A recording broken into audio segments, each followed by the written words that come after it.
Dois textos que falam sobre a vinda de Cristo e o arrebatamento, e deixam muitas pessoas confusas, são dois textos em Mateus capítulo 24. Eu tenho falado aqui muito sobre Mateus capítulo 24, porque Jesus, nesse sermão, ele fala dos acontecimentos dos últimos dias, que eu já falei aqui em outro vídeo. Ele fala sobre a vinda do anticristo, ele fala sobre a tribulação, e ele fala sobre as suas duas vindas, a sua vinda invisível, que é o arrebatamento, e a sua vinda visível, na sua segunda vinda, quando ele vem de fato e pisa sobre a terra. Muitas pessoas, muitos pós-tribulacionistas, o que é um pós-tribulacionista? É alguém que acredita que Jesus ele só vem após a grande tribulação. Ele acredita que existe uma espécie de um arrebatamento, mas é algo que vai acontecer após a grande tribulação. Então a igreja tem que passar na tribulação e Jesus vem depois para socorrer a igreja. Eu sou um pré-tribulacionista. O que eu acredito? O que nós acreditamos? Que existe primeiro o arrebatamento da igreja antes da tribulação e tem a segunda vinda de Cristo, quando ele vem pessoalmente, mas ele não vem mais socorrer a igreja, ele vem socorrer os judeus. Dois textos em Mateus capítulo 24 parecem estar falando, à primeira vista, parecem estar falando do mesmo assunto. Por isso, muitos pós-tribulacionistas utilizam esses textos para afirmar que a vinda de Cristo ela é a única vinda visível e é depois da grande tribulação. Mas, na verdade, é que a maioria não consegue entender que Jesus está falando de dois eventos separados. Então, vamos ver esses textos. Mateus 24, do versículo 29 ao 35, acontece um evento. Jesus fala de um evento. E de Mateus 24, 36 ao 44, ele fala de um outro evento. Como é que eu tenho tanta certeza que são dois eventos diferentes? Vamos ver os pontos principais aqui. Primeiro, Jesus começa no versículo 24 falando assim: e logo depois da aflição daqueles dias o sol escurecerá, e a lua não dará sua luz, e as estrelas cairão do céu, e as potências do céu serão abaladas.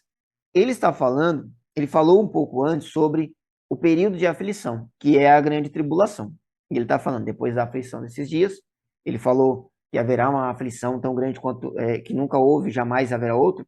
Ele fala, depois da aflição desses dias, acontecerão esses sinais miraculosos, que detalhe, ele fala no começo do sermão sobre coisas que devem acontecer e ainda não seriam fim, e ouvireis de guerra, rumores de guerra, são coisas naturais, mas durante a tribulação é que vão acontecer coisas sobrenaturais, como o sol não dá a luz se torna em sangue. Então, as coisas sobrenaturais acontecem no período da grande tribulação, não acontecem antes da tribulação. Então, nesse momento, depois da aflição, durante a aflição, vai acontecer esses sinais miraculosos. E aí ele fala no versículo 30, então aparecerá no céu o sinal do Filho do Homem, e todas as tribos da terra se lamentarão, e verão o Filho do Homem vindo sobre as nuvens do céu com poder e grande glória. Veja só, ele está falando que vai acontecer, vai aparecer um sinal, todo mundo, o mundo inteiro verá, que é algo que eu falei no vídeo passado, quando ele fala que a sua vinda não se dará no deserto ou dentro de uma casa, mas assim como o relâmpago sai do Oriente e aparece no Ocidente, será a vinda do Filho do Homem. O que quer dizer isso? Quer dizer que todos verão em todos os lugares da terra ao mesmo tempo. Como isso será? Não faço ideia. Mas Jesus disse que será assim. Então, primeiro ponto. Primeiro, depois de uma grande aflição, acontecerá sinais visíveis, sinais miraculosos, lua, sol. Esse é o primeiro ponto. Acontecem coisas incríveis. E aí, segundo ponto. Então, todos verão o sinal do Filho do Homem. E o versículo 31, que é onde muita gente vai dizer que é a mesma coisa que ele fala no outro texto, que diz assim: ele enviará os seus anjos como um rijo clangor de trombeta, os quais ajuntarão os seus escolhidos desde os quatro ventos, de uma extremidade à outra dos céus. Muita gente pensa que ele vai buscar a igreja, porque são seus escolhidos, mas não é da igreja que ele fala aqui. E eu vou falar isso em outro vídeo e mostrar para você em Apocalipse do que ele está falando. E aí ele fala sobre uma parábola no versículo 32. Aprendei, pois, a parábola da figueira, quando já os seus ramos se tornam tenros e brotam as folhas, sabeis que está próximo o verão. Coisas visíveis. Quando nós vemos a figueira acontecendo isso, qualquer árvore acontecendo isso, qualquer planta acontecendo isso, nós sabemos que está próximo a colheita, o verão. Então, são coisas visíveis que ele está falando, que você pode observar. E ele diz, igualmente, quando vides todas essas coisas, sabei que ele está próximo às portas. Em verdade vos digo que não passará essa geração sem que essas coisas aconteçam. O céu e a terra passarão, mas as minhas palavras não passarão. A geração que ele está falando é esta que vai ver essas coisas. Não é a geração de que ele está falando com quem ele está falando, mas a geração que vai ver estas coisas acontecendo. Ele fala, não passará essa geração, a geração que vai ver isso acontecendo, não vai passar sem que estas coisas aconteçam. Então, ele fala de coisas totalmente visíveis. Você consegue entender?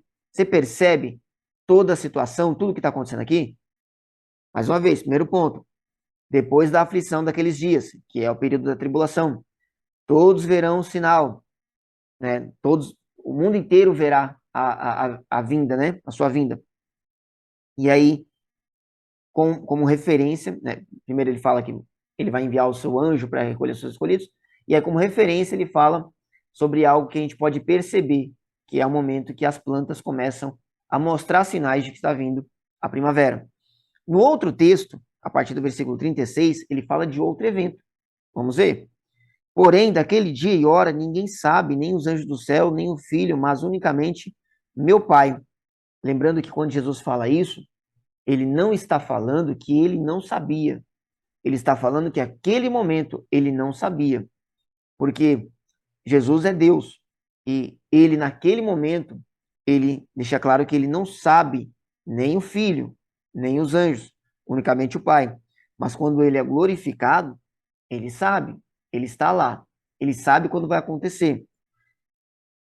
Mas presta atenção aqui, versículo 37. E como foi nos dias de Noé, assim será também a vinda do Filho do Homem. Porquanto, assim como nos dias anteriores ao dilúvio, comiam, bebiam, casavam e davam-se em casamento, até o dia em que Noé entrou na arca. E não o perceberam até que veio o dilúvio e os levou a todos. Assim será também a vinda do Filho do Homem.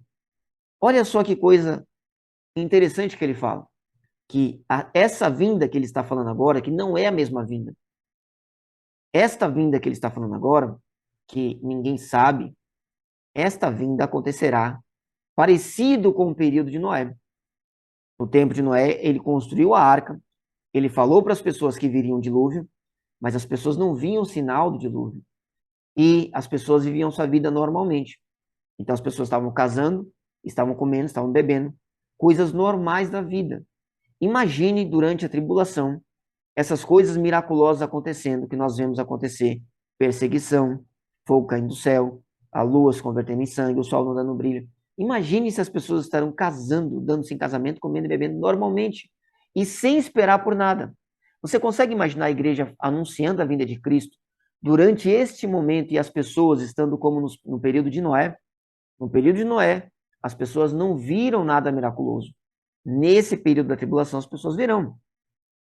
Então, versículo 40, então, estando dois no campo, será levado um e deixado o outro. Estando dois moendo no moinho, será levado um e deixado a outra. Mais uma vez, veja a diferença do que ele está falando aqui. Você imagina que quando a vinda de Cristo acontecer, no primeiro texto nós lemos que ele virá sobre as nuvens, todos verão, todas as tribos da terra verão, e aí então ele enviará o seu anjo para recolher os escolhidos. Não pode ser o mesmo assunto aqui. Imagine que o Filho de Deus aparece nos céus, todos vêm, e mesmo assim, todos tendo visto, eles continuam fazendo as mesmas coisas. Eles ainda estão trabalhando no campo, eles ainda estão no moinho. Não é a mesma situação. Não pode ser aqui que ele vai enviar o seu anjo para recolher os escolhidos, por isso que vai ser levado um e deixado o outro. Porque não é possível que os escolhidos estarão vivendo suas vidas como se nada tivesse acontecendo enquanto Deus aparece nos céus. Não pode ser o mesmo assunto. É outro evento. Aqui, ninguém está esperando por nada, ninguém está vendo nada, não tem nada acontecendo. E então, por isso, eles estão vivendo as suas vidas normalmente. E aí sim é que vem o Filho de Deus, invisível, e leva essas pessoas e os outros não percebem. Presta atenção nisso aqui. Versículo 42. Vigiais, pois, porque não sabeis a que horas há de vir o vosso Senhor. Mas considerai isto: se o pai de família soubesse a que vigília da noite havia de vir o ladrão, vigiaria e não deixaria minar a sua casa. Por isso estáis vós apercebidos também, porque o Filho do Homem há de vir, a hora em que não pensais. Olha só que diferença da outra situação. Ele vai usar lá para falar daquela vinda dele, ele vai falar sobre a gente poder ver na figueira, quando os ramos aparecem, você pode acompanhar o anúncio, a figueira está anunciando que o verão chegou, que a primavera chegou, que o tempo chegou. Mas aqui ele fala como exemplo o ladrão. Não existe um anúncio do ladrão. Se o pai de família soubesse a que hora vem o ladrão, ele nem dormia. Porque o ladrão não vai anunciar, eu estou entrando. Então, não pode ser o mesmo evento. Você consegue entender? Colocado passo a passo, colocado lado a lado, os dois momentos, os dois eventos, e pensando nas duas situações, é impossível que a gente consiga ver exatamente o mesmo evento. Não é possível. Primeiro ele fala de uma vinda visível, depois de uma tribulação, de uma grande aflição, e todos verão.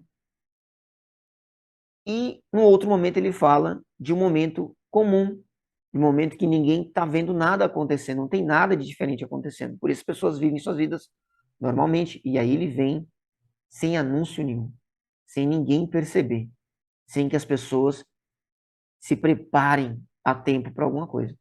Percebe a diferença? Pois é. Então, no outro texto, no outro vídeo, eu vou explicar para você sobre essa questão dos escolhidos. E aí você vai entender, você vai ver que não é a igreja. A igreja vem aqui, nesse momento, quando fala que estaremos vivendo as nossas vidas normalmente. E então, ele virá e levar. Estarão alguns juntos, mas alguns são parte da igreja, outros não são. E os partes da igreja, eles serão levados. Você entendeu? Ficou com dúvida? Concorda, discorda? Deixa um comentário aqui para mim, curte esse vídeo, manda para mais alguém que não entendeu ainda esse texto e considere se inscrever neste canal antes que eu seja levado e talvez você fique. Deus abençoe sua vida.